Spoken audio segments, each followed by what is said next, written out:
لیکن cancer producing یا اس کو سپورٹ کرنے والی چیزیں جب تک اس میں نہیں آئیں گے کینسر ڈیولپ نہیں ہوگا. Got my point? تو یہ ریسپٹر کہلاتا ہے, یہ پروموٹر کہلاتا ہے. جب اس کے ساتھ جڑتا ہے جب بھی کام چلتا ہے. تو گینوڈرما اس ہاتھ کو ٹھیک کرتا ہے, اس کو کچھ نہیں کر سکتا. اس کو ہم کہتے ہیں ایپیجینیٹکس. یہ جینیٹکس, یہ ایپیجینیٹکس.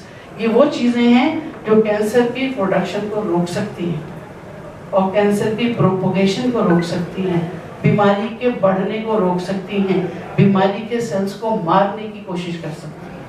تو یہ فلسفی, یہ فزیولوجی آف گینوڈرما, جس طرح سے گینوڈرما آپ کے جسم کی حفاظت کرتا ہے. ٹھیک ہے, یہ تو ہو گئی جینیٹکس. ٹاکسنز, گینوڈرما خود کچھ نہیں کر رہا. آپ کی اپنی پولیس فورس اللہ نے آپ کو دی ہے, WBC آپ کے بلڈ کے اندر, پتا ہے نا. آپ کا خون جو سرخ ہے وہ سرخ اس لیے ہے کہ اس کے اندر سرخ خلیے ہیں, لیکن کچھ خلیے اس کے اندر ایسے بھی ہیں جو سفید خلیے ہیں, WBCs. پلیٹلیٹس ہیں جو آپ کا خون کو جمنے کی صلاحیت دیتے ہیں, اور اگر زیادہ جم جائے تو ہارٹ اٹیک بھی ہو سکتا ہے. تو اس کو ایک بیلنس رکھنا, ہارمونز کا بیلنس, WBC کا بیلنس, ریڈ سیل کا بیلنس, پلیٹلیٹ کا بیلنس آپ کو صحت دیتا ہے. اور ان میں جب امبیلنس ہو جائے تو آپ بیمار ہو جاتے ہیں. تو گینوڈرما کیا کرتا ہے؟ گینوڈرما ان WBCs کو اسٹرانگ کرتا ہے. دیکھیے, کنگ میکرز اور کنگز میں فرق ہوتا ہے. کنگ میکرز اور کنگز میں فرق ہوتا ہے. کنگ میکر پیچھے سے بیٹھ کے کام کرتا ہے, لوگوں کو تیار کرتا ہے. صحیح, WBC کی تیاری کا کام گینوڈرما کا ہے. WBC کو ترقی دینا, ان کی گروتھ کرنا, ان کو مضبوط کرنا, ان کو بیماریوں کے خلاف کھڑا کرنا, اور پھر آپ کی باڈی خود اس بیماری سے لڑنے کے لیے تیار ہو جاتی ہے. تو یہ ہو گیا اس کا 5واں کام. 6واں کام اس کا یہ ہے کہ یہ فری ریڈیکلز کو ختم کرتا ہے. اب یہ فری ریڈیکلز کیا بنا ہے بھائی؟ جب بھی ہماری باڈی میں کوئی میٹابولک ایکشن ہو رہا ہوتا ہے تو آکسیجن کی کچھ کمبینیشنز ہائیڈروکسل گروپس کے ساتھ ہماری باڈی کے لیے نقصان دہ ہوتے ہیں, جس کو ہم فری ریڈیکل کہتے ہیں. ٹھیک ہے, زیادہ سائنس میں جانے کی ضرورت نہیں. یہ فری ریڈیکلز جو ہیں وہ بلٹ کی طرح کام کرتے ہیں. ہارٹ کے سیل سے لے کے اسکن کے سیل تک آپ کی زندگی کو خطرہ دے سکتے ہیں. آج مارکیٹ اینٹی آکسیڈنٹس میں یا فری ریڈیکلز کے خلاف جو دوائیں ہیں ان کی سب سے بڑی مارکیٹ ہے. تو ان فری ریڈیکلز کو ختم کرنے والی پراپرٹیز رکھنے والے کو اینٹی آکسیڈنٹس کہتے ہیں. اور یہ اینٹی آکسیڈنٹس ہمارے سارے پروڈکٹس میں ہیں, الا یہ کہ گینوڈرما میں سب سے زیادہ ہے. تو یہ پراپرٹی کہ آپ کی بیماری سے روکنا, بیماری ہو جائے تو ہیلنگ کرنا, نئے سیل کی پروموشن کرنا, اس کو نیوٹرینٹس دینا, اس کو بیکٹیریا کو ختم کرنا, کینسر کے خلاف کام کرنا, ایون انفلیمیشن کے خلاف کام. اب دیکھیے, ہمیں کوئی چوٹ لگتی ہے, اب ذرا سا تھوڑا سا ایکسپیریمنٹ کریں. ناخن آج کل ماشاءاللہ سبھی کے بڑے ہوتے ہیں سوائے کم لوگوں کے.